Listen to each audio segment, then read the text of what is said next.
A continuación, la conferencia Síndrome de quemado por el trabajo en el ámbito académico, características, análisis y prevención, a cargo del máster Diego Quirós. El señor Quirós es licenciado en Psicología, máster en Psicología del Trabajo y las Organizaciones, especialista en medición, salud y gestión organizacional, consultor y conferencista a nivel nacional e internacional. Cuenta con más de 10 años de experiencia en docencia universitaria, tanto a nivel de grado como de posgrado. Fue parte del comité organizador del V Congreso Iberoamericano de Psicología Clínica y de la Salud en el 2006. Recientemente fue presidente de la Comisión Científica del Tercer Congreso Internacional de Moving y Bullying en el 2015. Ha participado como ponente invitado en congresos desarrollando temas asociados a estrés y síndrome de quemado por el trabajo. También ha sido tutor de la Escuela de Ciencias de la Educación de la UNED. Sin más preámbulo, el máster Diego Quirós.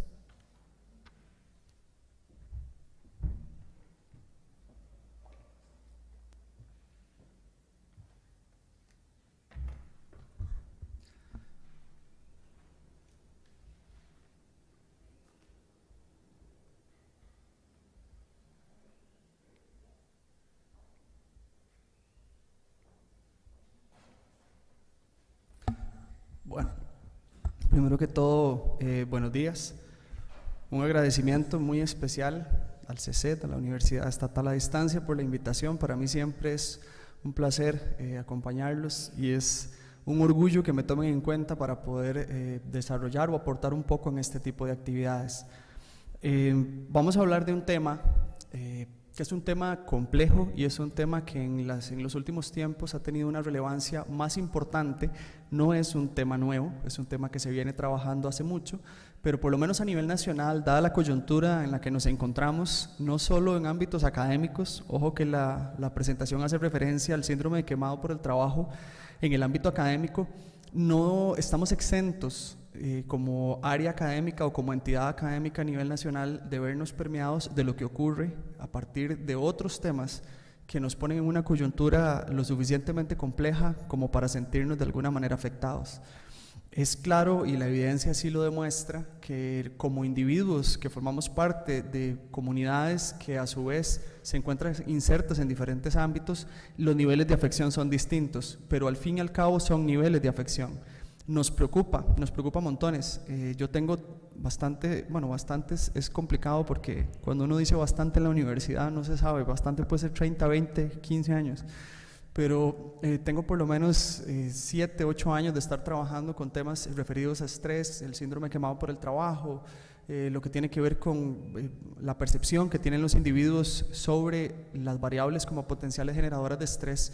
Y sí me he dado cuenta que en los últimos principalmente 2, 3 años la resistencia por parte de las organizaciones, y aquí no voy a decir que la UNED es parte de esas organizaciones, pero sí en general en el ámbito laboral, se resisten significativamente a generar evaluaciones que permitan tener claro cuál es el panorama en el que nos estamos desempeñando. El ámbito académico a nivel mundial, no solo a nivel nacional, es complejo de evaluar y se coloca en día a día los docentes hemos ido variando como figuras dentro de un contexto en el cual su importancia no es que se ha desmeritado, pero sí los tiempos han cambiado. Anteriormente y probablemente, aquí tendría que ver todas las caras, pero en otra época cuando nos correspondió a nosotros estudiar, la figura del docente, la figura del académico era distinta que la figura del docente o del académico se tiene ahora. Lo digo desde una perspectiva individual y bajo mi propia experiencia. Ustedes podrían no coincidir conmigo, pero sí estoy seguro que muchos lo harían porque ha sido tema de debate en cuanto a la forma en la que desarrollamos nuestro trabajo, es percibido nuestro trabajo y adicionalmente las condiciones bajo las cuales lo hacemos. Es importante mencionar, previo al desarrollo de la actividad, que lo que vayamos a comentar no es un tema que haga referencia específicamente a la universidad, como pensar que la universidad es la que tiene un problema o como que los académicos de la universidad tenemos un problema, sino que va orientado hacia una generalidad de una temática que es importante abordarla desde una perspectiva amplia y de una perspectiva transversal. Lo que vamos a desarrollar ahorita o sobre lo que vamos a conversar es vamos a discutir un poco características, antecedentes, consecuencias del síndrome de quemado con el trabajo, con la intención de prevenir realmente los procesos. Y ahora tuve la oportunidad de conversar un poquito con la doctora que nos va a acompañar después y coincidimos en muchos, por no decir todos, de los aspectos que logramos discutir. Realmente aquí la idea es tener claro cuál es el panorama en el que nosotros nos encontramos y cuáles son las posibilidades que tenemos para poder evitar llegar a una condición del síndrome de quemado por el trabajo. Aquí el tema no es decir, o que al finalizar lo que estemos conversando, decir cumplo, ahora sí estoy listo, porque esa no es la idea. La idea es que veamos cómo el proceso se va dando y en qué momento nosotros podemos tomar decisiones desde el punto de vista individual y también a nivel organizacional, dependiendo del nivel de injerencia que se tenga, para hacer estas modificaciones que nos apoyen significativamente en no llegar a esta condición, que es una condición, y por experiencia se los planteo, salir de un diagnóstico. Vamos a reestructurarlo. Tratar de trabajar sobre los indicadores que se puedan presentar a nivel conductual, producto de tensiones o estrés sostenido en el trabajo y ya después catalogado como síndrome de quemado por el trabajo, es bien complejo. Es bien complejo porque entramos en un nivel de disfuncionalidad. Hay otro detalle importante. En procesos de medición del síndrome de quemado por el trabajo, en muchas ocasiones quienes lo sufren no están en las instituciones donde se mide, porque regularmente cuando estamos en el punto final del síndrome de quemado por el trabajo ya no somos funcionales y vamos a ver dónde se ubican esas personas o dónde terminamos nosotros en estos procesos. Lo que tienen en pantalla es una línea de lo que vamos a desarrollar un poco. Vamos a hablar de la definición y características del síndrome de quemado por el trabajo, unas consideraciones le coloqué en términos docentes y en términos de los estudiantes también. El síndrome de quemado por el trabajo ha sido muy estudiado en ámbitos organizacionales, no tanto en ámbitos académicos. El tema de la extrapolación de los datos alcanzados a nivel organizacional a los ámbitos académicos es relativamente reciente y no es tan profundo. Inclusive los instrumentales que se están utilizando para la evaluación del síndrome de quemado en el trabajo en las organizaciones siguen siendo las instrumentalizaciones siguen siendo los instrumentos que se utilizaron para medirlos en ámbitos organizacionales y principalmente de atención médica, que es donde surge todo esto. Entonces es un camino que todavía, sobre el cual nos hace falta mucho recorrer. No quiere decir que los esfuerzos que hemos hecho y que seguiremos haciendo estén desarticulados del punto principal, y el punto principal aquí es el tema preventivo. Lo primero, tenemos que entendernos desde qué perspectiva vamos a interpretar el síndrome de quemado por el trabajo, por lo menos para esta presentación. Existen varios modelos y teóricos fuertes en materia del proceso de síndrome de quemado por el trabajo, y aquí vamos a hacer referencia a una definición del modelo que plantea Gilmonte y habla de que el síndrome de quemado por el trabajo es una respuesta al estrés laboral crónico que se deriva de relaciones interpersonales problemáticas laborales, principalmente en aquellos individuos que trabajan con personas y con frecuencia especial del sector servicios y que están en contacto directo con los usuarios. Como docentes, a pesar de la naturaleza de la universidad, nosotros estamos en contacto docente con los usuarios. No quiere decir que el hecho de que nosotros trabajemos a distancia en una gran mayoría de nuestro tiempo, porque no es total, no signifique esta relación con el estudiante o con el compañero de trabajo una distancia que nos exima de una condición del síndrome de quemado por el trabajo. Igual somos profesionales que nos encargamos al servicio y en este caso lo que brindamos es un servicio de educación. Y si lo ponemos en un ámbito o en un contexto laboral, los estudiantes o nuestros compañeros de trabajo vienen siendo nuestros clientes. Entonces, tanto a lo interno como a lo externo de nuestro servicio o del ejercicio que nosotros desarrollamos, nos encontramos susceptibles a condiciones en las cuales nos permeamos de lo que conversaremos a continuación. Vamos a hablar de las características específicas y vean que cada vez que les presento en pantalla una característica viene acompañado de un potencial pensamiento que podría coincidir con lo que naturalmente se pensaría. Y aquí no estoy haciendo referencia a un caso específico, repito, no a la universidad, pero sí es lo que normalmente puede ocurrir. Cuando hablamos de que el síndrome de quemado por el trabajo, hablamos de un deterioro cognitivo, técnicamente yo ya no tengo el deseo de hacer lo que estoy haciendo y ojo la imagen, ¿verdad? Que es uno lo que está esperando es salir nada más. En el momento en el que yo ya no tengo ganas de estar donde estoy, definitivamente es crítico el asunto. Un segundo criterio hace referencia a un deterioro emocional. porque realmente lo que hacemos lo tenemos que hacer con gusto. Apenas terminemos los 4 criterios, se los voy a relacionar un poco con el tema de la productividad, porque al fin y al cabo es parte de lo que nosotros necesitamos lograr. Necesitamos una disposición hacia la productividad constante y no esperar que ya no quiera hacer lo que hago y hacerlo por hacerlo, porque al fin y al cabo es un producto que estamos entregando hacia nuestros estudiantes. Y aquí viene la lógica: nosotros estamos formando a los profesionales del futuro, inclusive estamos formando a quienes van a ser colegas nuestros en un futuro, estamos formando a quienes van a educar a nuestros hijos, entonces, y a quienes van a atender a nuestros hijos, a quienes van a intervenir por las actividades que probablemente nosotros y muchos de los familiares tienen que ver. Entonces nuestra responsabilidad es amplia. ¿Qué pasa en el momento en el que, aparte del deterioro cognitivo, aparte del deterioro emocional, yo me manejo con indiferencia, con distanciamiento, y en ocasiones con maltrato? ¿Qué pasa cuando realmente lo que sucede en los 3 puntos anteriores considero que es mi culpa, pero no tengo la posibilidad de atenderlo de manera continua?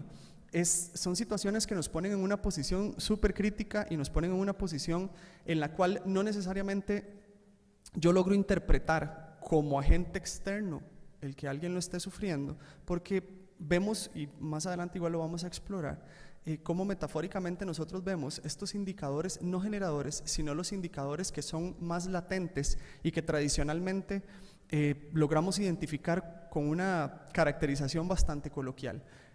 A nivel de coyuntura o bueno, a nivel de idiosincrasia, nosotros los costarricenses somos bien complejos a la hora de generar apoyo y somos bien complejos a la hora de un crecimiento tanto personal como laboral.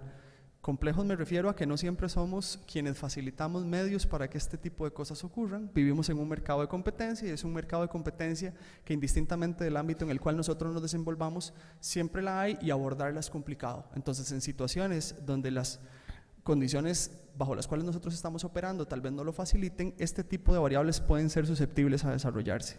Vamos a hacer un reacomodo de estas situaciones que metafóricamente responden a cada una de las 4 características del síndrome de quemado por el trabajo. ¿Qué pasaría si estas condiciones, que lastimosamente no son novedosas porque o lo hemos pensado o lo hemos escuchado de alguien que lo indica? Ya eso de por sí es un indicador importante de realizar un análisis, pero ¿cómo lo podemos analizar? Yo les planteo una postura. ¿Qué hacemos, como se lo dije anteriormente, cuando nosotros estamos en una condición en la cual evaluamos esto? Hipoteticemos y veamos cómo la dinámica en pantalla nos explica el acomodo interpretativo de esto. Vamos a plantear que todas estas, dentro de nuestro análisis hipotético y metafórico, que todos estos pensamientos que responden cada uno a los 4 indicadores del síndrome de quemado por el trabajo, según el modelo de Gilmonte, refieren a un antecedente particular. ¿Okay? Después, este antecedente particular nos llevaría a nosotros hacia un ejercicio conductual específico, que es lo que regularmente nosotros vemos. ¿Y qué es lo que vemos? Que aquí es donde hice el antecedente, la introducción de nuestra idiosincrasia, ¿verdad? Desde afuera diríamos que pereza con esa actitud, la verdad es que si no quiere trabajar que se vaya, si la calle tan dura, decimos tradicionalmente, y aquí las cuestiones a nivel laboral tan complicadas y la gente no quiere poner de su parte, qué difícil, deberían sacarlo. Esa es la parte que regularmente nos coloca a nosotros en una posición, nos coloca en la posibilidad de juzgarlo si es que nosotros no estamos.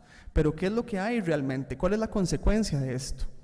Si nosotros emitimos o juzgamos de la manera en la que hipotéticamente está expuesto en pantalla, ¿hay un cambio o se mejora? Nosotros con la crítica regularmente no mejoramos los procesos en términos generales y no solo el síndrome de quemado por el trabajo, para poder ser de alguna manera criticados desde el punto de vista positivo, ¿verdad? Que sea constructivo, necesitamos un conocimiento de ello. Es importante, es crítico ahora ver cómo se critica absolutamente todo sin tener realmente conocimiento de lo que está ocurriendo. Las famosas redes sociales, ¿verdad? Nosotros somos una universidad tecnológica y sabemos la incidencia que está teniendo la participación de este tipo de herramientas en todos los procesos, no solo en los académicos, sino en los políticos, en los laborales, ¿cierto? Cada quien opina de absolutamente todo y opina lo que le da la gana. Y opinar lo que me dé la gana no me da criterio. Yo podría opinar, o por lo menos es mi humilde perspectiva, y aquí eximo cualquiera de esto, podría opinar en el tanto y cuanto yo sé de lo que estoy hablando.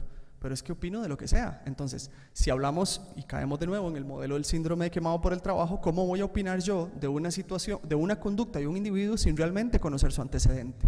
Ahora, ¿estamos en obligación de conocerlo? Viene, pues esa es una que podría dejar en signos de pregunta bastante amplios, pero sí tenemos que tener presente de que hay hay una responsabilidad como organización y como individuos de tener claro cuál es el panorama en el cual nos estamos moviendo y tener claro cuáles son los antecedentes que están detrás de la emisión de conductas que podrían ser no tan apropiadas en un ámbito organizacional. Entonces, el síndrome de quemado por el trabajo se expone en dos niveles, en un nivel individual y en un nivel organizacional. Hay un nivel adicional que toda organización posee, que es el grupal. Todas las organizaciones, indistintamente de su naturaleza, cuentan con estos tres niveles. Hay un nivel estratégico organizacional, que es el que marca la pauta de cómo es que se van a llevar las cosas, y adicionalmente está un nivel individual, que somos nosotros, y está el nivel grupal, que es con quienes tenemos que trabajar dentro de las diferentes unidades que compone una organización que estratégicamente tiene que cumplir con su plan. Entonces, realmente, ¿cuál es la incidencia? Nosotros estamos viendo una serie de conductas específicas que pueden entrar en un ciclo interminable, y ese ciclo interminable no tiene un proceso de mejora si no lo comprendemos, porque tal y como lo pueden ver en pantalla, la línea trazada está en función de la consecuencia y el antecedente, es decir, es la conducta emitida por las personas bajo criterios específicos, y la consecuencia es que simplemente no cambiamos. Necesitamos tener claro qué es lo que está pasando para poder lograr una modificación importante. Entonces, ¿realmente cuánto comprendemos nosotros de lo que ocurre? Y para poder vincular el síndrome de quemado con el trabajo, específicamente en el ámbito académico, tenemos que entender cuál es la dinámica natural. Y vamos a hacer uso de la tradicional metáfora del iceberg. La metáfora del iceberg se utiliza para muchísimas cosas y lastimosamente es muy útil. Digo lastimosamente porque eso quiere decir que siempre vemos las cosas desde lo más accesible a nivel perceptual, visual o conductual. Es decir, lo que tiene que ver con las conductas del individuo o la situación particular hace referencia a la parte visible del iceberg, no lo que se encuentra debajo de él.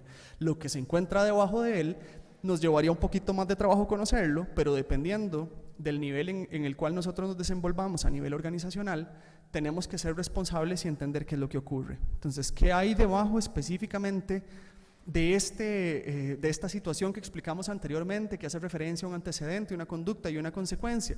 Tenemos que entender la dinámica específica del síndrome de quemado por el trabajo, partiendo desde su inicio, y aquí conceptualmente me remito al tema del estrés y de la continuidad o la cronicidad del tema del estrés. Y vamos a verlo por partes. ¿Ok? ¿Qué tenemos? Tenemos, y aquí lo vamos a ver en pantalla, este es el esquema final y lo vamos a desgranar un poquito. Primero vamos a hablar del estrés percibido y las discrepancias que pueden ocurrir en cuanto a la capacidad que tengo yo para responder a ellas. El estrés como constructo o como condición es una condición natural. Nadie debería ni podría vivir sin estrés. El estrés es necesario, siempre y cuando yo tenga la capacidad de responder a las demandas que ese estrés está generando. No, aquí lo planteé al revés.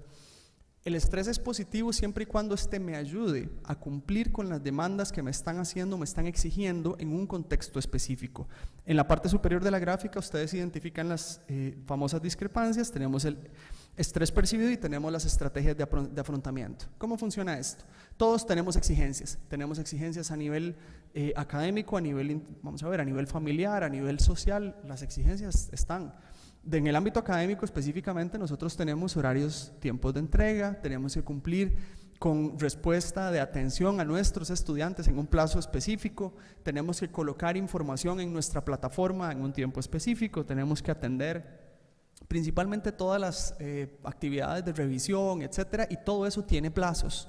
Esos plazos son nuestras exigencias o lo que se ubicaría en el cuadro superior llamado discrepancias. ¿Por qué? Porque es una demanda y esa demanda es ante la cual nosotros tenemos que responder. Cuando tenemos que entregar o revisar un montón de trabajos y la fecha límite es el viernes, aparte del estrés que nosotros mismos nos generamos, tenemos al supervisor encima y tenemos a los compañeros pidiendo otras cosas y nosotros contamos con el mismo tiempo y los mismos recursos, ¿cierto? Pero ese tiempo y recursos nos permite a nosotros de manera clara decir, bueno, si alcanzo o no alcanzo, o si lo logro o no lo logro. Si lo logro, ese estrés va a tener una respuesta eficaz. ¿Por qué? Porque está la demanda, yo me estreso, pero logro responder. ¿Ok? Entonces, en ese momento o en esa exposición básica, estamos hablando de que nuestra respuesta ante las demandas es una respuesta eficaz. ¿El estrés apareció? Sí, sí apareció. ¿Por qué? Porque siempre va a estar ahí. Yo creo que aquí me atrevería a decir que ninguno de nosotros andamos tan liviano de equipaje como para que nos digan el viernes tenés que entregar y pues el viernes tranquilo y va y se da una vueltica. Es complicado. Nosotros sabemos que si el viernes tenemos que entregar ya estamos tarde. Bueno, es que hoy es jueves, entonces ya los compliqué, pero ya igual para los compañeros y queda grabado, lo hicimos jueves y el ejemplo era para viernes. Siempre es complicado. Igual si nos dicen hoy para el viernes siguiente, ya de hoy para el viernes siguiente tenemos una serie de demandas que cumplir y tenemos compañeros con los cuales trabajar. Adicionalmente, somos mamás, papás, hermanos, hijos, tenemos una gran cantidad de responsabilidades que por naturaleza rebalsamos un poquito, ¿verdad? Porque siempre tenemos lo que tenemos que hacer, lo que podemos y luego le echamos un poquito más y si alcanza, si alcanza, si alcanza. Entonces, en esa posición, en el tanto y cuanto yo logre administrarme apropiadamente, eso es una de las cosas, voy a lograr responder y es eficaz. Pero ¿qué pasa en el momento en el que yo no logro responder de manera apropiada? Ya la cuestión varía y lo vamos a ver a continuación. Realmente el estrés, al ser una condición natural, también es parte de la interacción entre nosotros y nuestro entorno y adicionalmente, vamos a ver, mientras más complejo sea lo que tengamos que hacer o mayores obstáculos tengamos nosotros para la realización de nuestras labores, más se va a incrementar el estrés. Siempre y cuando logremos sacar la tarea en el momento que corresponde, ese estrés va a beneficiar el cumplimiento del objetivo, en este caso de la discrepancia, demanda o recurso que nos estén pidiendo, y entramos en una dinámica apropiada. Esta dinámica es una dinámica que no es lineal, porque hay picos que son más exigentes y otros que no lo son tanto, y nosotros tenemos mejores habilidades y capacidades para responder ante unas cosas que para otras. Algunas nos tomarán más y algunas otras nos tomarán menos. Ahora que estaba viendo la exposición de Manuel y el tipo de cursos que se están implementando en el centro, me parece muy apropiado el desarrollo de ciertos elementos que hacen referencia a habilidades y vi el eje de habilidades blandas que me llamó muchísimo la atención y es muy importante en esta línea porque las habilidades blandas y el tema del estrés, el síndrome que vemos por el trabajo y otro tipo de riesgos psicosociales tiene una vinculación importante. Mientras mayores capacidades tengamos para resolver, más cerca vamos a estar de no caer en situaciones complejas. Vamos a avanzar. Cuando hablamos del estrés y el burnout, sí hay diferencias importantes, porque hasta aquí estaríamos hablando únicamente del estrés como tal. Si hablamos del estrés, el estrés podría ocurrir o incrementarse ante la sobreimplicación de problemas, hiperactividad emocional, y puede tener efectos positivos siempre y cuando logremos responder a las demandas como lo hemos mencionado anteriormente. El burnout cambia un poco esa lógica. ¿Por qué? Porque ya entra en una posición de falta de implicación, el famoso embotellamiento, cuando uno habla de que yo estoy embotado, que es un constructo, vamos a ver, lo utilizamos regularmente y a nivel social. El embotamiento todos lo entendemos. Lastimosamente, y aquí también hay que hacer un alto, es cuando volvemos coloquial este tipo de constructos. Me siento muy estresado, o estoy quemado, o me siento embotado. Realmente la cronicidad marca mucho este tipo de situaciones. Las situaciones puntuales, es decir, agudas, específicas, no necesariamente nos colocan a nosotros en una posición en la cual sí somos acreedores de estrés crónico o cumplimos con los indicadores del burnout. Hay que tener muchísimo cuidado, pero es algo que tampoco podemos modificar en gran medida a nivel social. Ya está establecido y los procesos de reeducación en este tipo de situaciones son importantes para entender realmente qué es lo que nos está pasando. Vamos a la parte baja de la gráfica. ¿Qué es lo que pasa específicamente con el tema de las demandas? Vamos a ver, conforme se incrementa el nivel de estrés, se incrementa nuestra productividad, ¿ok? El nivel máximo de productividad va a tener un nivel máximo de estrés. Nosotros tenemos que llegar a nuestro límite, porque eso es necesario. Nosotros no vamos, y aquí entra la parte natural del crecimiento a nivel académico y el crecimiento a nivel profesional, inclusive el crecimiento en ámbitos personales, en ámbitos sociales. Si no somos exigidos, regularmente nos podemos encontrar en una posición de confort o en una zona en la cual realmente no se nos vuelve muy complicado el tema de mantenernos tranquilos ahí. Pero mientras más nos exijan y uno dice, mira, no puedo, pero logro sobrellevar esta situación, nuestro nivel o nuestra capacidad de respuesta va a ir incrementando. Es bien sabido que las estrategias que nosotros utilizamos para resolver cualquier situación a nivel de vida van a ser promovidas o van a mejorar siempre y cuando esas exigencias sean superiores. Entonces ustedes a diario como docentes se ven inmersos, o como funcionarios de la universidad se ven inmersos en situaciones que anteriormente no habían vivido probablemente, y si no la han vivido tienen que resolver. Al haber resuelto una situación, esa estrategia utilizada para resolver esa situación particular es una estrategia que de manera transversal les puede servir para resolver otras, y así nos pasa a nivel docente. Resolvimos un problema en la plataforma y no sabíamos cómo, googleamos, ¿verdad? Esa es la tradicional, pero buscamos cómo, nos metemos en la plataforma, resolvemos a corto plazo. La siguiente exigencia que tenga características similares va a ser una exigencia que vamos a resolver más rápido. La siguiente, tercera, cuarta, quinta, básicamente decimos en 5 minutos se lo resuelvo. Anteriormente nos tomó 3 horas. ¿Por qué nos tomó 3 horas? Porque no sabemos, bueno, 3 horas y le puse bonito, ¿verdad? Nos puede tomar días, semanas, meses, pero nos puede haber tomado 3 horas, ahora después nos tomó 1 hora, después nos tomó 5 minutos y después simplemente damos 3 clics porque lo dejamos listo y ya está, ¿ok? Entonces, este desarrollo de habilidades nos va a permitir a nosotros realmente minimizar el estrés. Mientras más estrategias tengamos en síntesis, mayores posibilidades tenemos de no alcanzar un umbral máximo de estrés. Ahora, ¿cuáles son las características o los indicadores principales que surgen en el momento en el que nosotros no estamos logrando responder con adecuadas estrategias estas demandas que ubicamos en la parte superior de la gráfica? Podemos hablar de elementos cognitivos, elementos físicos, elementos conductuales que tienen ustedes en pantalla.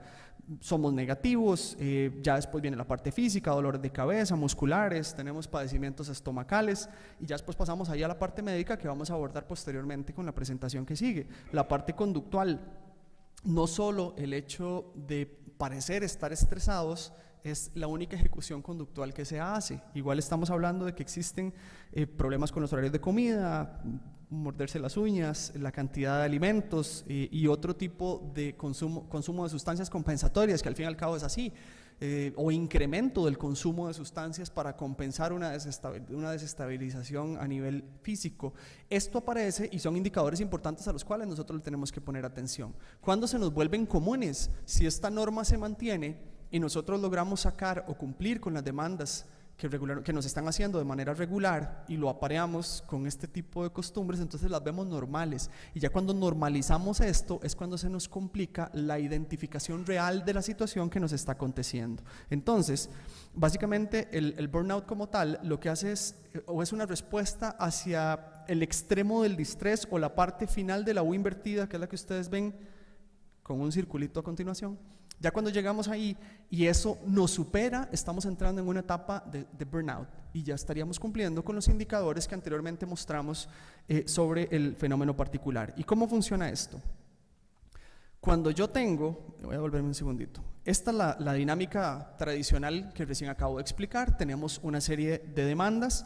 Esta serie de demandas nos genera a nosotros una cantidad o un nivel de estrés específico y este nivel de estrés tiene la posibilidad de ser afrontado dependiendo de las habilidades o las estrategias que yo tenga. Pero en el momento en el que yo no lo logre, y ahora sí, si no lo logro, ¿por qué no lo logro? ¿Okay? Puede ser que la demanda sea muy alta, es decir, que el nivel de trabajo que yo tenga, nivel de carga sea mucho, que las condiciones en las cuales yo lo hago no sean las apropiadas, o que mi capacidad para responder a esa demanda no sea la suficiente. ¿Okay? Si eso ocurre, ¿qué es lo que pasa? Entramos en estrategias ineficaces. ¿Cuáles son las estrategias ineficaces? Son aquellas que no me permiten cumplir definitivamente con la demanda que me están haciendo. Y aquí el tema es que las demandas no se detienen. Es decir, a mí me piden y no lo logro. Y si no lo logro, entonces me dicen, y aquí no estoy refiriendo a ningún caso en específico porque siempre coincido, tómate 3-4 días más o dámelo la otra semana. El 3-4 días más o la otra semana no necesariamente me va a resolver una situación general, me puede resolver una situación puntual, pero no general, porque si ya la demanda en términos generales es mucha, el hecho de que yo retrase una entrega 2-3 días o una semana me puede ayudar con esa entrega, pero me va a coincidir significativamente con el resto de las demandas que ya de por sí tengo. Entonces encadenamos un montón de demandas que básicamente lo que van a hacer es reventar en algún momento particular. tanto va el agua del cántaro hasta que revienta, dicen. Pues hay que ver el grueso y la calidad del cántaro o filo con el que nosotros nos estamos dando, pero si no es muy potente, ya en algún momento se va a ir todo al traste y me dé usted 2, 3, 4, 5, 7, 8, no lo voy a lograr. Y luego las repercusiones, porque ya también encadenamos. Al nosotros no poder responder a estas demandas, los indicadores o las características, vamos a hablar de los indicadores físicos, cognitivos, conductuales, se van a disparar. Entonces, yo físicamente no voy a estar, vamos a ver, en capacidad de responder a esa demanda porque no lo estuve antes, pero ahora estoy más estresado, entonces tengo más dolores de cabeza, como peor, duermo peor, incremento el consumo de sustancias si es que tengo algún tipo de problemática en esa línea. Este incremento en esa serie de indicadores, añadido a la continuidad de las exigencias, no me ayudan absolutamente nada y básicamente, como dice la parte teórica, pues me emboto. Y al embotarme, ¿quién me saca de ese embotellamiento? Porque así podemos mantenernos de manera continua en el ámbito organizacional y vamos, como quien dice, me levanto todas las mañanas, alisto la valija, echo las piedras correspondientes y me las echo al hombro y me vengo con las piedras para la oficina, entonces ya traigo eso y adicionalmente aquí día a día me van echando una piedrita más, voy jalando con ese peso. No lo quiero poner, aunque así suena, en una perspectiva crítica y mortal, pero es la realidad. En el momento en el que nosotros no podemos responder a una demanda y continuamos en la misma dinámica, esas demandas van a ir incrementando y no hay nada. Y en el momento en el que lleguemos al punto en el que ya no tengamos capacidad alguna de hacer absolutamente nada, es donde nos empezamos a ver como la dinámica que anteriormente vimos en el iceberg. Y la gente nos ve como que no queremos trabajar, como que estamos agotados, como que es que ese vago que no se le ocurre. Empiezan a afectar otro tipo de variables a nivel organizacional también, ausentismo. Entonces yo tenía una reunión y mando un mensajito, mira, es que hoy no me siento bien, no voy a llegar. Pero el faltar a una reunión no implica que me estoy saltando, o sea, no me está ayudando a responder adecuadamente, simplemente estoy postergando. Y el que posterga, al fin y al cabo, es decir, postergar nunca va a ser sinónimo de eliminar. Postergar es retrasar. Entonces, si yo lograra eliminar, es decir, como que yo no fui a la reunión y ya lo que me corresponde hacer producto de esa reunión a la cual fui invitado no va a ocurrir o no lo voy a tener que cumplir, es una cosa. Pero si yo lo postergo, de igual lo tengo que hacer. Entonces, lo postergo 1, 2, 3 días. Postergar no es solución en ningún ámbito de la vida, y menos a nivel organizacional, a menos que exista la posibilidad de que postergando las cosas desaparezcan. Si ustedes encuentran esa fórmula, me la pasan, porque viera que todo el mundo me la pregunta y no hay forma. O sea, usted ya está incluido en un departamento o en una unidad, ya tiene una serie de demandas que cumplir, y usted postergue todo lo que quiera, que al fin y al cabo alguien va a tener que hacerlo. Y si no es usted, que ahí es donde viene la dinámica adicional, si organizacionalmente no estamos listos para de alguna manera exigir que usted como individuo cumpla con lo que le corresponde, alguien más lo va a tener que hacer. Entonces, por eso les hablé al principio de los 3 niveles, el individual, el grupal y el organizacional. De si yo como individuo no lo logro y estoy en una cátedra y resulta que mira, Diego no pudo. Bueno, si Diego no pudo, que lo haga Pedro. Pedro es cualquiera, ¿verdad? Que lo haga Pedro. Entonces ya Pedro tiene lo que le corresponde a él más lo que le tocaba a Diego. Entonces, si Pedro no pudo, se lo damos a Juan también. Entonces, ¿qué pasa ahí? Siguen incrementando las demandas, ¿ok? Y las estrategias de Pedro se van a ver lesionadas porque yo, Diego, no lo logré, ¿ok? Y vamos encadenando. Eso es parte, y aquí nuevamente, y hago el comercial que es importante, no hago referencia a lo que la UNED hace, sino que es una cuestión organizacional común. ¿Por qué? Porque la organización como estrategia o en su ámbito estratégico tiene que cumplir con sus tareas. Tiene a la gente para hacerlo, pero si las cargas no están bien distribuidas, pues le vamos cargando a uno y al otro. Y viene el fenómeno que popularmente hablan de cargar al que mejor hace las cosas o al que más hace, ¿ok? El que más hace, porque tiene probablemente mejores estrategias, tarda menos haciendo las cosas, entonces pareciera que hace menos. Y no, si yo tengo mejores habilidades y hago las cosas más rápido, no es que hago menos, es que las hago más rápido. Y si Pedro, voy a seguir con Pedro, si Pedro no las tiene, podemos tener la misma demanda y en teoría tenemos el mismo perfil, pero Pedro no lo está logrando y yo sí lo estoy logrando. Entonces le pasamos, al revés, Pedro sí lo logra y yo no, entonces le pasamos lo mío a Pedro. ¿Qué es lo que va a pasar con Pedro? Pedro va a incrementar su demanda, su capacidad de respuesta va a ser probablemente menor. ¿Por qué? Porque tiene más carga y eso puede derivar a una respuesta ineficaz. Y la respuesta ineficaz puede puede afectar a Pedro, porque Pedro entonces empieza a pensar, pero es que yo hago las cosas bien y me siguen tirando cosas. Entonces aquí, y esos típico en cualquier organización, ¿verdad? El asunto de que castigamos al más bueno. Y nosotros como jefes, y aquí yo hago mea culpa, a veces usted tiene un equipo de trabajo y dice, bueno, tengo que entregar la tarea es para el otro viernes y tengo a Pedro, a Juan y a Diego. Es que Dieguito no lo va a lograr. Entonces digámosle a Pedro de una vez, me ahorro el problema, porque si pongo a Diego, voy a retrasarme, voy a tener que hacer Entonces, eso entra en una dinámica de solución para mí como cabeza de departamento. Pedro tiene que entenderlo, puede ser que lo entienda. Al principio se va a sentir súper halagado porque tenemos otro jefe. El jefe confía directamente en Pedro, ¿verdad? Pero Pedro dice, pucha, qué bonito, esto me va a generar un beneficio, pero al tiempo no pasa nada. O sea, simplemente le tiramos a Pedro, y ahí muere. Y Diego no lo logra y Juan empieza a ver las consecuencias de lo que Pedro ocurre. Después perdemos a Pedro. ¿Por qué vamos a perder a Pedro? Por la dinámica que tenemos en pantalla. Porque Pedro recibe y va a llegar un momento en el que ya no tiene capacidad. Entonces, después que decimos, la verdad es que Pedro no lo logró, alguien podrá con la carga de Pedro. Entonces pensamos que el problema es Pedro, no el tema de la demanda. Y esa es la dinámica que tenemos que entender a nivel organizacional para saber qué es lo que pasa y cómo atenderlo. Porque ¿qué pasa? Bueno, ya me estoy adelantando, a ver, es que ya voy volando, voy un toquecito. Entonces, va de nuevo, vamos por las fases. Yo casi les digo buenos días y termino. Vamos por las fases. Entonces, la fase 1, o sea, ¿qué empezamos? Empezamos con el entusiasmo, elevadas aspiraciones, energía, etcétera, un poco lo que estamos hablando ahorita. Después nos estancamos. ¿Por qué? Porque resulta que el famoso Pedro ya empieza a dudar de qué es esto. Yo al principio todo bien y estoy sacando toda la tarea y las cosas van avanzando, pero que vale la pena el hecho de que me estén demandando a esos niveles y que realmente eso me va a generar a mí un beneficio a nivel organizacional. Hay que tener presente que nosotros pasamos muchísimo tiempo en las organizaciones. Ustedes han hecho números. Es más, bueno, igual por la naturaleza de nuestra organización no es que pasamos mucho tiempo en las oficinas, no todos, pero sí dedicamos mucho tiempo a este ejercicio.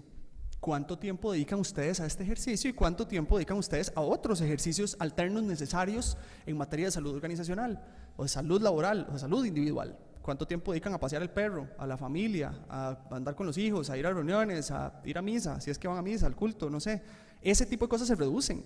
Entonces, en el momento en el que yo tengo altas exigencias a nivel laboral y esas exigencias son inconsistentes con la capacidad que tengo yo para responder a ellas y me ponen en una posición compleja, entonces yo ya me empiezo a cuestionar un poco. Bueno, ¿será que vale la pena? Después viene el tema de la frustración.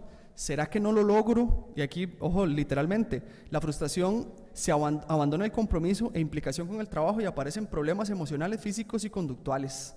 Entonces, ya yo me pongo a pensar, bueno, ¿seré yo el que no lo logro? ¿Será que es que no me alcanza? ¿Por qué Pedro sí puede y Diego no puede? Digamos que yo soy Diego, ¿y por qué Pedro sí puede y yo no? O sea, el hecho de que le recarguen a Pedro no quiere decir que eso sea positivo a nivel organizacional o que sea positivo para el mismo Diego que le están quitando ese trabajo, porque esa etapa es compleja. Ya al final entra la etapa de apatía y al final me da exactamente lo mismo, pase lo que pase, y me vuelvo una silla gris adicional a la que tenemos aquí en el auditorio, y esa silla gris no funciona. Y en el momento en el que yo me vuelva silla gris y probablemente ya no me interese lo que está pasando a mi alrededor, sí afecta significativamente a mis compañeros de trabajo y va a afectar significativamente el tema organizacional. Las organizaciones todas tienen un balance, absolutamente todas tienen un balance. Es decir, toda organización tiene roles y esos roles específicos que la organización debe cumplir están diseñados para ser llevados a cabo por una serie de departamentos que están constituidos por personas. El hecho de que una persona no lo logre está afectando a la organización completa. El problema es que nosotros no nos parqueamos en esa fotografía o no nos colocamos en esa fotografía en primera instancia como que lo que yo hago afecta significativamente a la organización completa. Yo hace 2 años hice un estudio con personal de servicios generales, porque era un estudio de motivación laboral. El personal de servicios generales, los compañeros que muy amablemente hacen un gran esfuerzo y nos mantienen las oficinas o las áreas de trabajo en condiciones adecuadas, son parte de la organización. Entonces, la primera pregunta, parte de un grupo focal que había que desarrollar, la primera pregunta que se le hizo a los compañeros fue: ¿ustedes consideran que su labor dentro de la organización es importante? Y todo el mundo dijo, sí, claro. Y luego les dije, ¿y por qué es importante? Y hubo silencio total. ¿Por qué es importante a nivel organizacional lo que hace servicios generales? Y nosotros también nos lo cuestionamos. Es importante a nivel de salud, y las oficinas están limpias y se ve bonito, pero el tema se ve bonito ¿para quién? ¿O qué significa el que las instalaciones se vean bonitas? Todos vamos al banco, ¿cierto? De vez en cuando, bueno, ahora cada vez menos, pero vamos al banco. Cuando uno ingresa a una institución, ¿qué es lo primero que se ve? Si las cosas están ordenadas y limpias, tal vez nos demos cuenta, pero si las cosas están sucias, sí nos damos cuenta, ¿cierto? Y entonces cuando uno dice eso, viene la otra dinámica que fue parte de ese grupo focal. Entonces la gente ingresa y mira, eso está sucio. Sí, es que Pedro, ya lo degradé, Pedro no limpió. Entonces llaman a Pedro y le jalan el aire, como decimos popularmente, lo regañan. Pedro, ¿por qué es que esta cuestión esté así?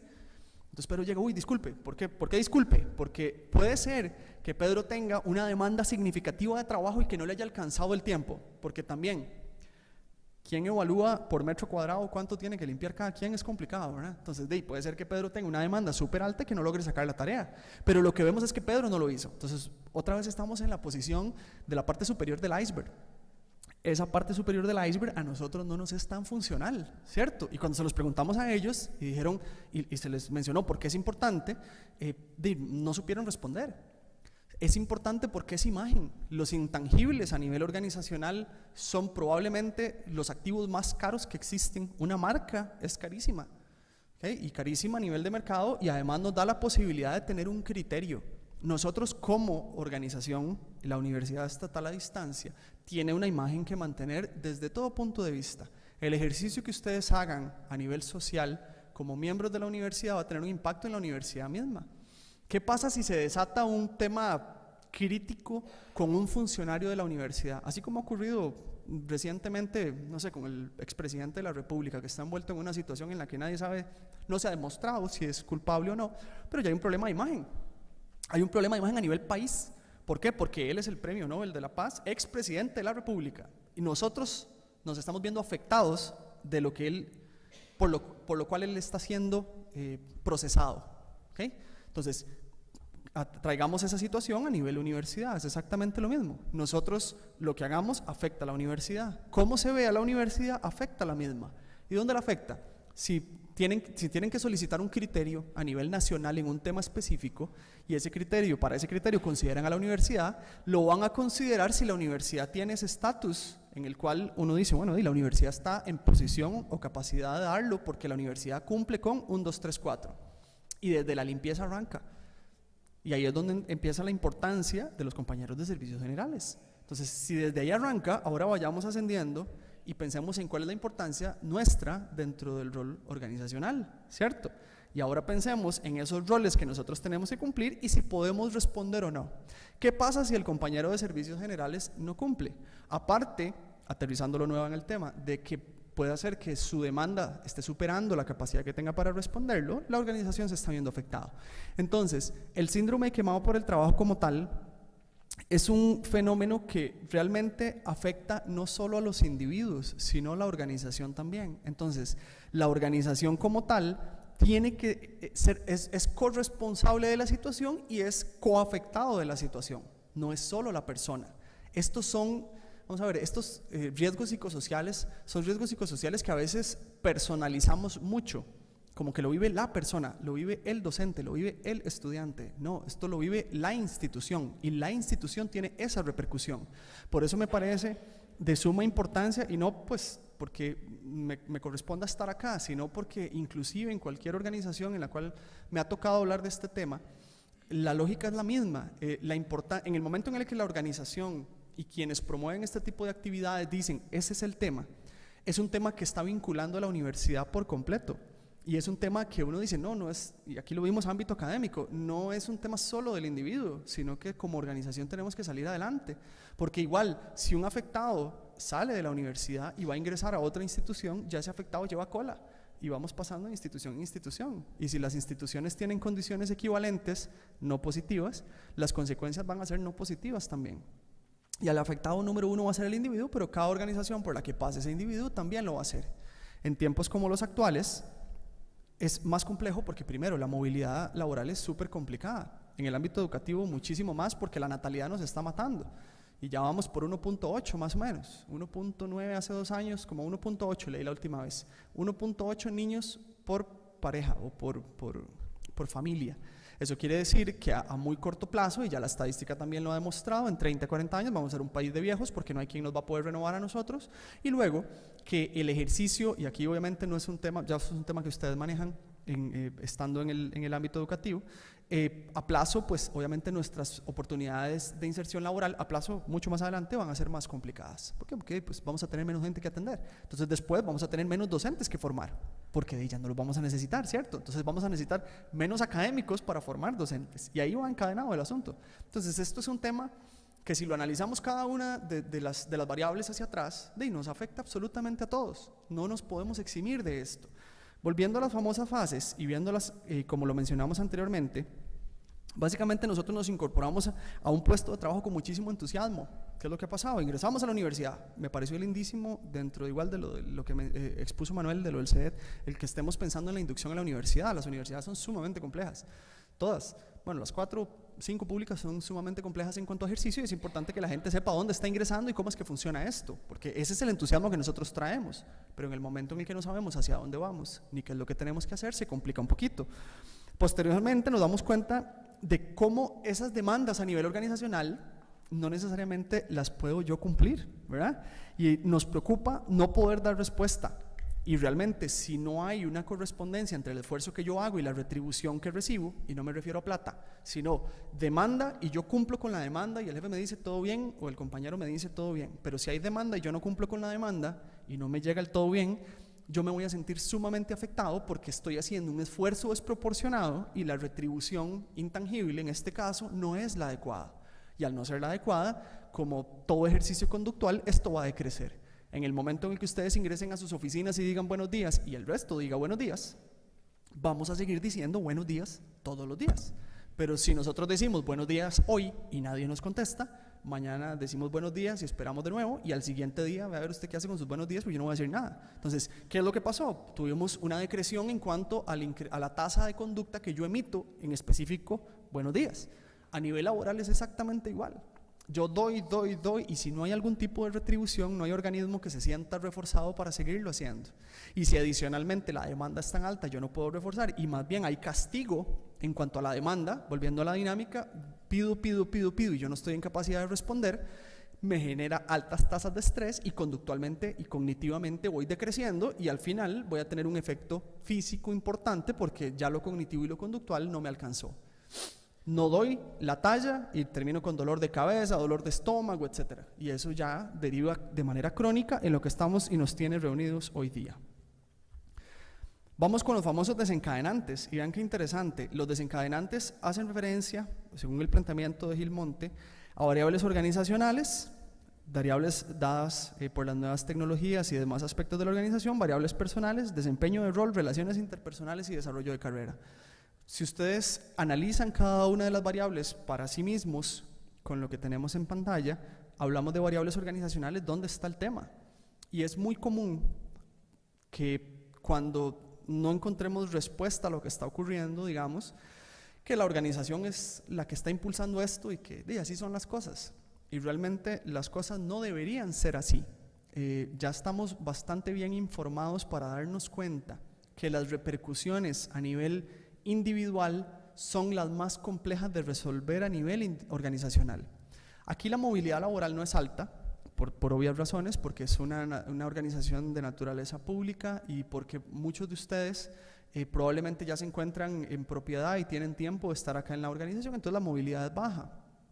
En organizaciones de otra naturaleza, donde las movilidades son altas, uno puede encontrar altas tasas de rotación de personal producto de variables organizacionales. Inclusive aquí puede pasar. Yo desconozco, igual ni quise preguntar, pero desconozco la tasa de rotación de la universidad.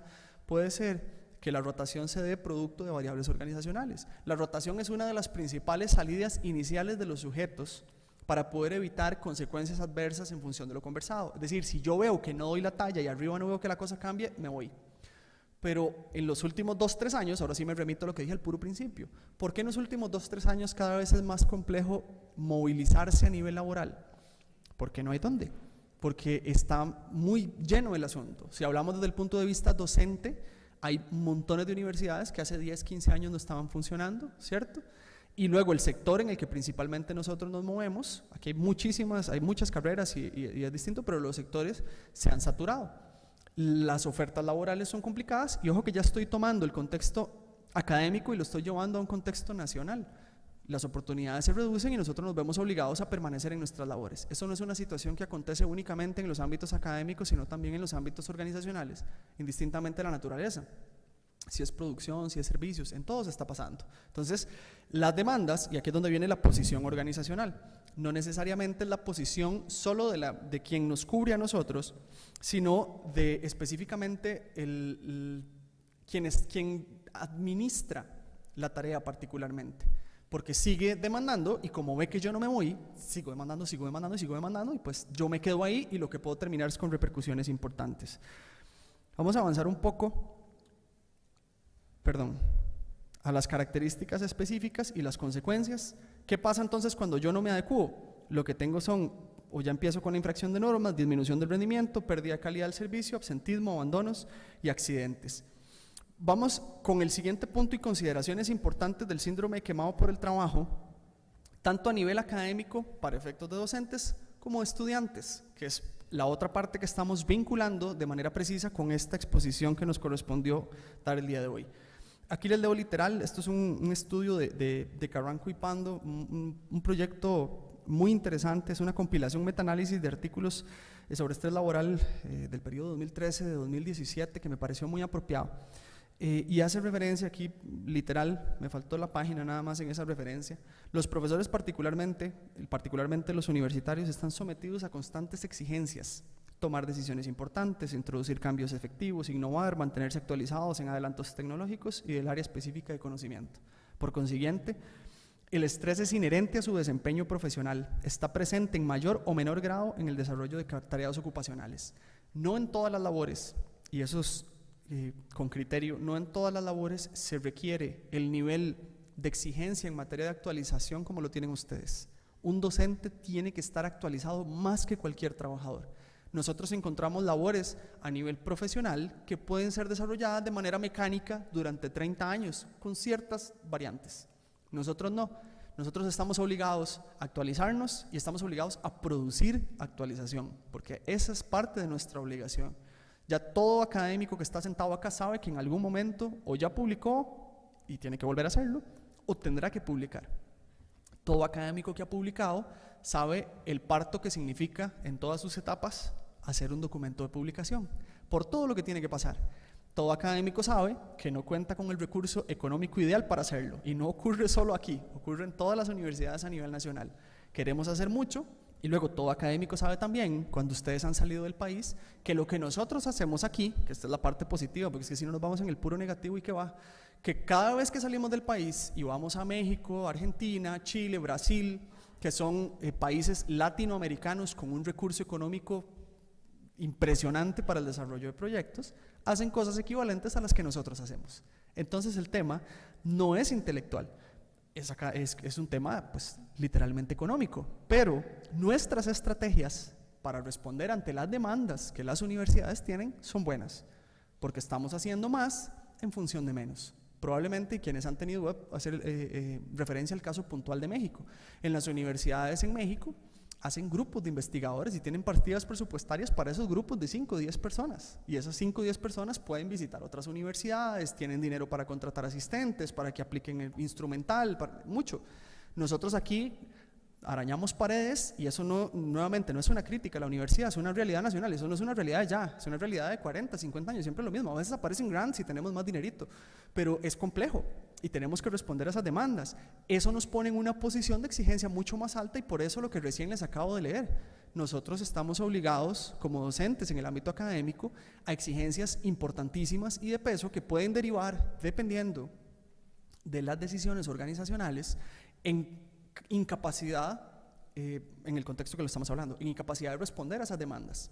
Y en el momento en el que yo no cumplo con esa capacidad de respuesta a esas demandas y se vuelve infranqueable la meta, yo entro en una posición en la que puedo ir hacia abajo de la gráfica. Hacia abajo de la gráfica es cuando mis respuestas son ineficaces.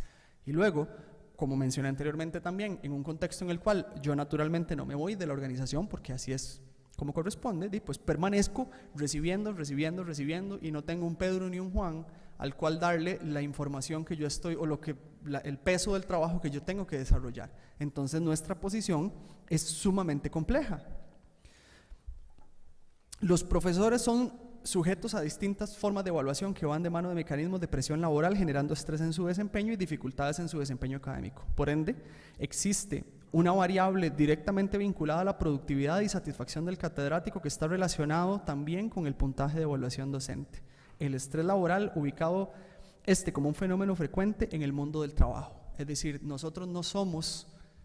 Peiró ha trabajado durante años en este tema y es el tema de estrés, y es uno de los autores referentes en múltiples líneas. Después aparecen otros y los vinculamos dependiendo del foco principal al que nos dediquemos, pero nosotros estamos sujetos a una evaluación continua, y es una evaluación a veces injusta por parte de nuestro cliente.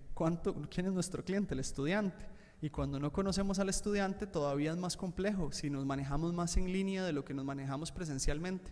Presencialmente también es injusto, y probablemente muchos de ustedes les correspondió o estudiar o dar clases a nivel presencial. A veces mi desempeño docente puede ser malo, pero mi empatía es muy alta. Entonces, si mi empatía es muy alta, mi calificación docente es buena. Yo puedo después ser un docente muy bueno, pero una empatía no tan alta, y ser mal calificado a pesar de que mi desempeño es bueno. ¿Okay? Los instrumentales de evaluación son complejos, hay unos que están muy bien hechos, pero hay otros que simplemente premian la parte social. Entonces yo puedo enfocarme en una u otra. Siguen siendo demandas, y al ser demandas, estas demandas me van a generar estrés y yo tengo que ver cómo respondo a ellas. Lo que es cierto es que nosotros, en un ámbito académico, no estamos exentos ni ajenos a condiciones en las cuales nos veamos envueltos en situaciones de estrés crónico y que deriven en síndrome de quemado por el trabajo. En una charla que me correspondió dar, no fue en ámbito nacional, y hablaba justamente de este tema, una docente levanta la mano y me dice que nosotros los docentes no podemos ser comparados con trabajadores regulares de una industria, decía ella. Y mi respuesta de manera directa, y que les planteo aquí, que también es sujeta a debate, yo le dije, es que al fin y al cabo usted termina siendo un subordinado de una estrategia institucional. Que su rol sea distinto no quiere decir que usted no pueda ser comparado con una dinámica como la industrial. Igual somos productores, igual tenemos que rendir presupuestos. Ciertamente nosotros no tenemos metas económicas a cumplir, pero todos ustedes tienen metas, tienen métricas. Inclusive Manuel acaba de presentar el funcionamiento del CEDET y cómo ha venido incrementando en cuanto a matrículas o presencialidad a lo largo del tiempo. ¿Qué pasa si el CEDET baja en esa dinámica? Se acaba el presupuesto, y si se acaba el presupuesto no hay proyecto, y si no hay proyecto no hay trabajo. Entonces ¿quién me va a decir a mí? No sé, eso no es súper impositivo. ¿Quién me va a decir a mí? No, o sea, si lo ponemos en un análisis comparativo, no, es irreal pensar que el ámbito académico no puede ser equiparable. Obviamente no puede ser equiparable en indicadores como tales, pero los indicadores existen. Inclusive fundaciones u organizaciones que no tienen fines de lucro, que no rentan, es decir, que no deberían, que todo lo que deriven a nivel de ganancia tenga que ser reinvertido, son organizaciones que tienen indicadores económicos. ¿Qué indicador más pesado que tener que publicar 2 veces al año? Y alguien diría, pucha, 2 veces al año, si eso es lo que pasa sentado frente a la computadora todo el día. Ustedes conocen la proporción de artículos, vamos a ver, de referencias consultadas en función de las colocadas en un artículo. Si ustedes hacen un artículo y tienen 60 referencias, probablemente revisaron por cada una entre 5 y 6. 6 por 6, 36. Entonces, si pusieron 60 referencias, revisaron mínimo 360 referencias. Si cada referencia es un artículo, son 360 artículos de entre 15 y 25 páginas. ¿Cuánto tardan ustedes leyéndose 360? Bueno, no los leemos todos, seamos conscientes. Leemos el abstract y si nos sirve profundizamos. Pero, ¿cuánto tiempo nos toma revisar 360 documentos? ¿Nos toma 6 meses? No, no nos toma 6 meses. Adicionalmente tenemos que dar clases, tenemos que ir a reuniones, tenemos que atender estudiantes, porque lo que tenemos de carga es regularmente distribuido así.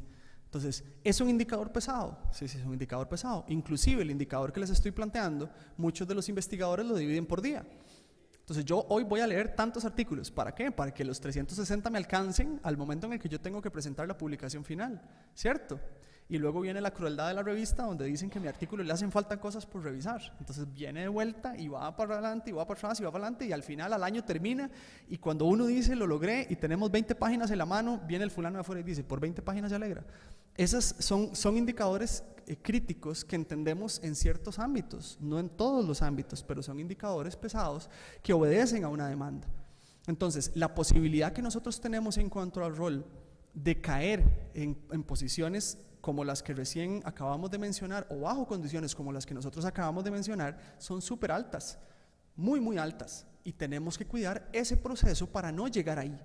Que no nos lleve, porque después de volverse más complicado, en el momento en el que ya yo tengo total desinterés de lo que estoy haciendo por la vida y ya no quiero hacer nada de lo que me corresponde, pero resulta que a esto me dedico y el mercado no me puede captar en ningún otro puesto, ¿para dónde agarro?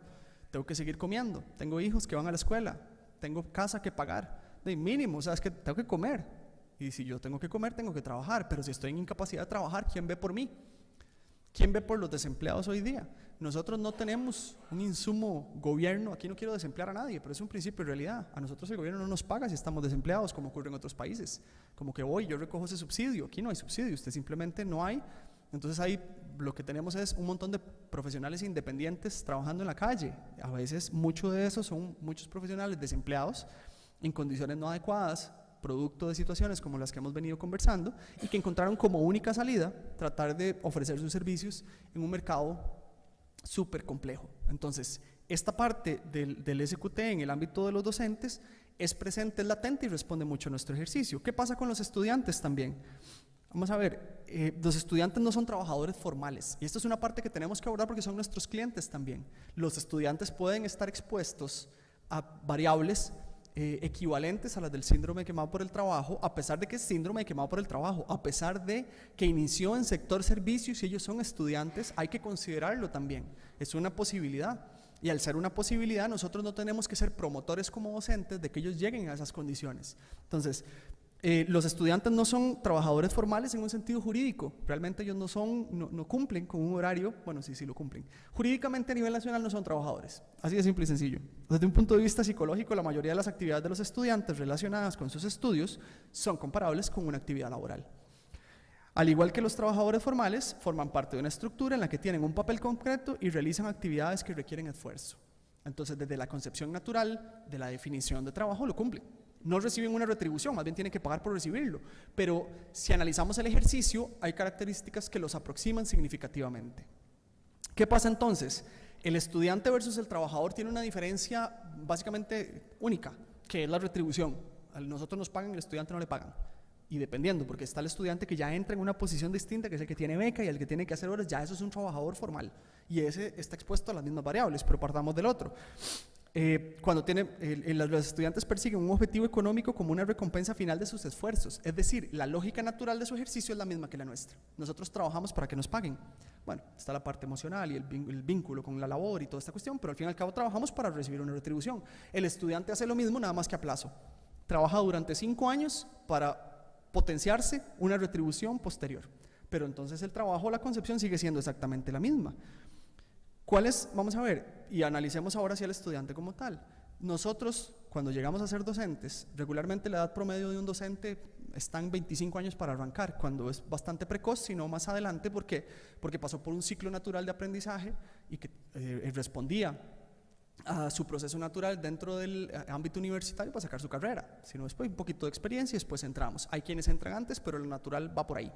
¿Qué pasa? Los estudiantes entre 18 y 24 años regularmente no cuentan con estas estrategias que ya nosotros vivimos a lo largo del tiempo. Entonces, si las demandas, al igual que en el proceso que vimos para efectos laborales, son más altas que sus propias estrategias, ellos, a diferencia de nosotros, sí pueden desertar. Entonces, hablábamos de hecho el año anterior, que otras anterior, en la cátedra del tema de la importancia de la deserción o el análisis de deserción a nivel universitario.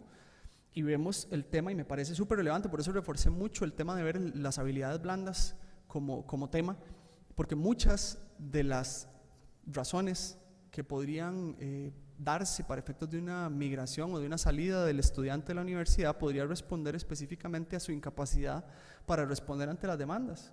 Y esa incapacidad para responder a las demandas depende de múltiples variables, pero al fin y al cabo es latente.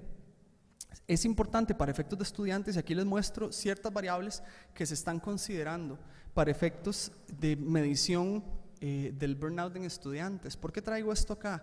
Porque al igual que en los ámbitos académicos se está utilizando el instrumental que se utilizó en ámbitos de salud inicialmente y posteriormente en ámbitos laborales, no existe instrumental, Esto es súper impositivo.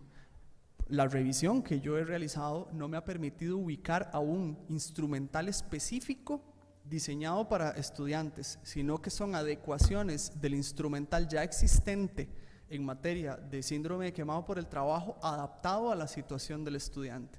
Pero las condiciones son totalmente distintas. Ustedes saben que todo instrumento de medición tiene que estar diseñado a la luz de las características contextuales del sujeto a medir. Eso es un principio básico en medición. Yo no puedo tomar un instrumento diseñado para niños y aplicarlo en adolescentes o aplicarlo en adultos, porque las características en las cuales se desenvuelve ese niño y las condiciones del niño de por sí no son las mismas que el resto. Entonces la adecuación de instrumentos nos da información que no necesariamente es la que queremos, pero puede ser compensada con otro tipo de variables. Aquí lo incrementan, entonces hablan del burnout académico y hablan de otras mediciones paralelas, como por ejemplo el síndrome del engagement, hablan de estrategias de afrontamiento, de ansiedad de riesgo y hablan de depresión. Y lo combinan. ¿Por qué? Porque se parte de la premisa de que la situación en la cual la condición en la cual se encuentra a nivel maduracional el individuo que está estudiando entre 18 y 24 años no es la misma y no me va a dar esas mismas herramientas que podría yo tener ahora en una condición adulta. Tampoco me garantiza como adulto tener esas condiciones o darlas por sentado de que las voy a adquirir en el proceso, porque encontramos adultos con limitaciones importantes para responder a las demandas y no únicamente a demandas de orden académico o de orden de carga de trabajo, sino demandas sociales en términos generales o de contexto de trabajo. Entonces varía significativamente.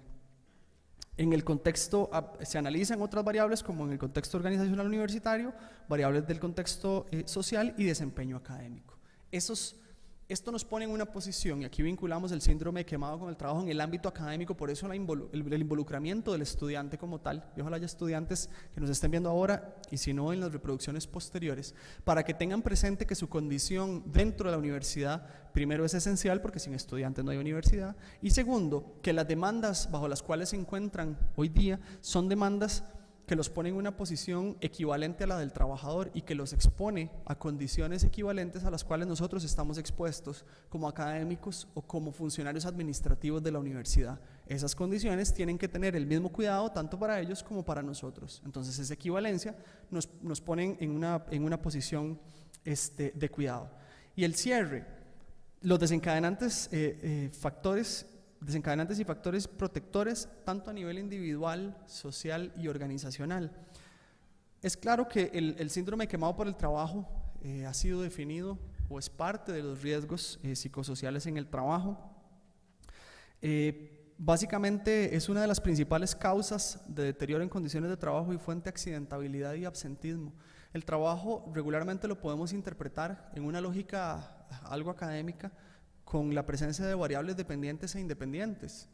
Las variables dependientes nuestras son las que nosotros podemos observar siempre: la productividad, el ausentismo, la rotación. Esas son variables que se pueden ver afectadas por tres únicas variables en un contexto organizacional: o el individual, o el grupal, o el estratégico.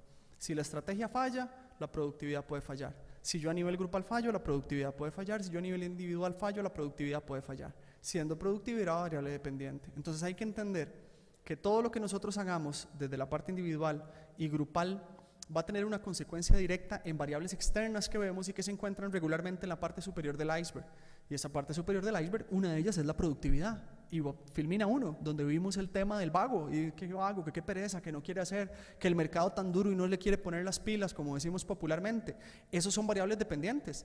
El tema es lograr identificar esas variables independientes que están generando un efecto significativo sobre ellas. ¿Será la estructura? ¿Serán los equipos de trabajo? ¿Será que el individuo no cuenta con esas competencias mínimas necesarias para desarrollar sus labores?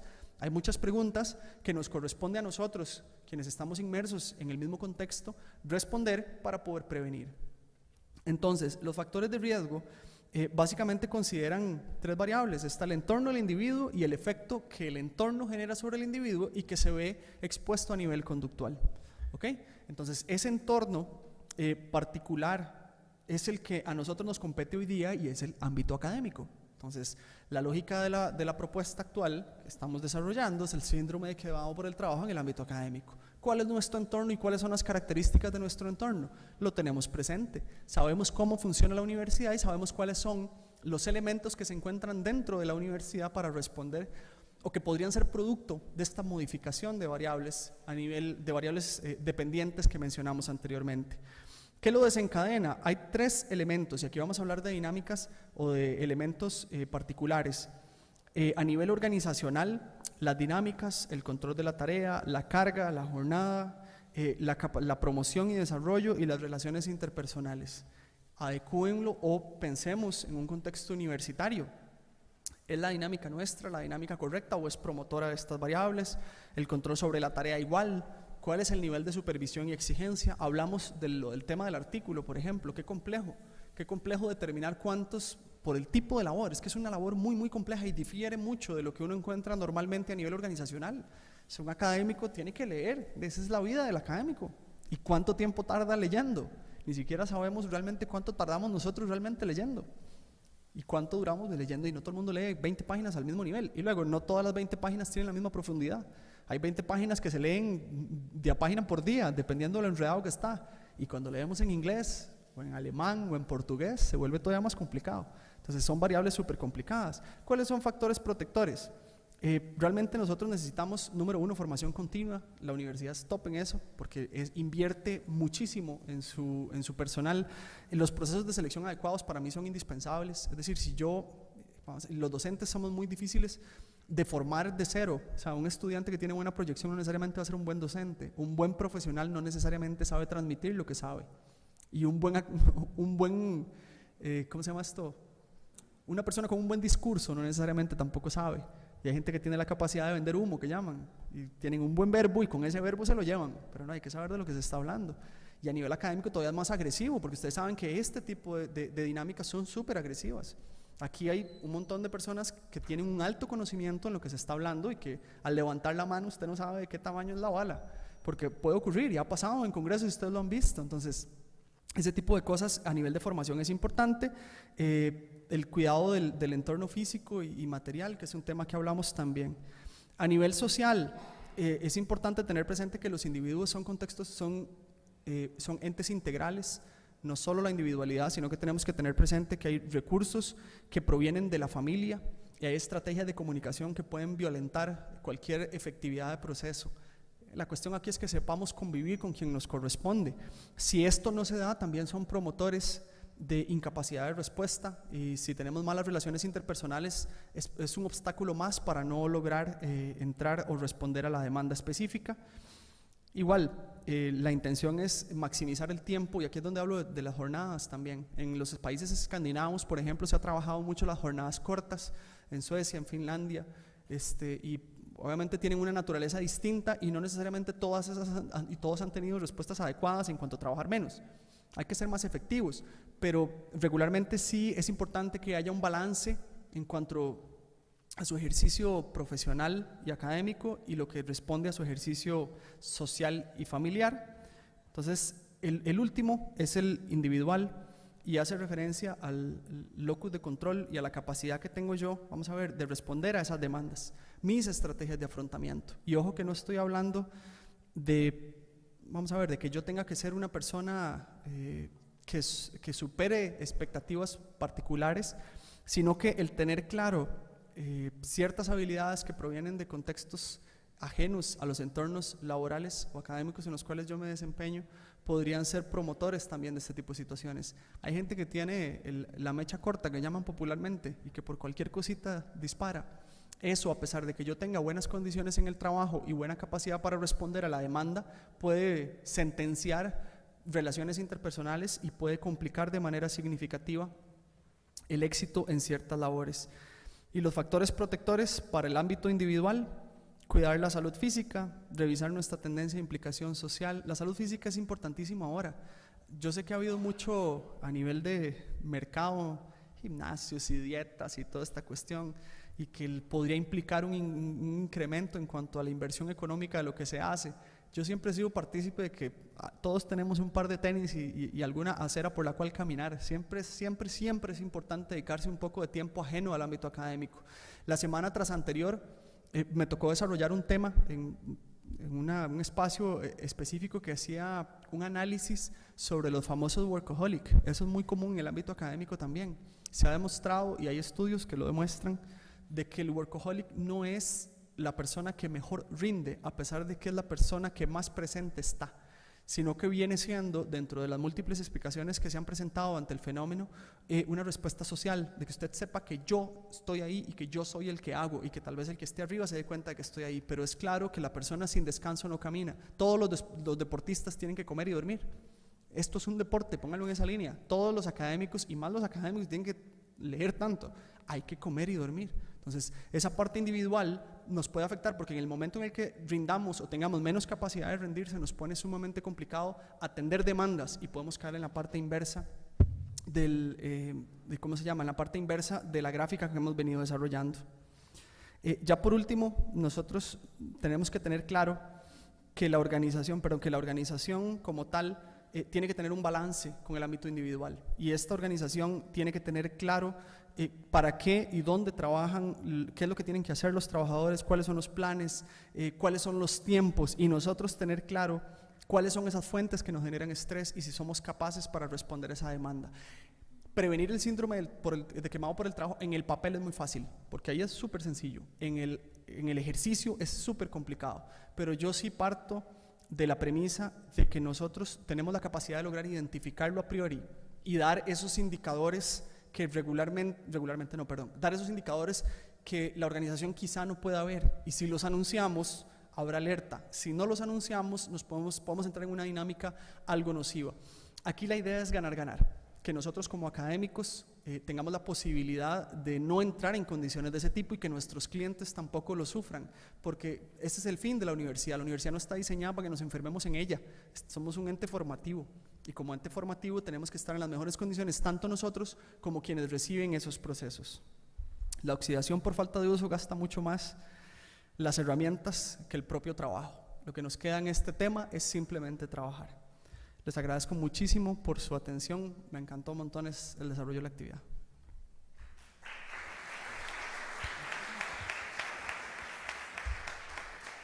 Muchas gracias al Máster Quiroz por su conferencia.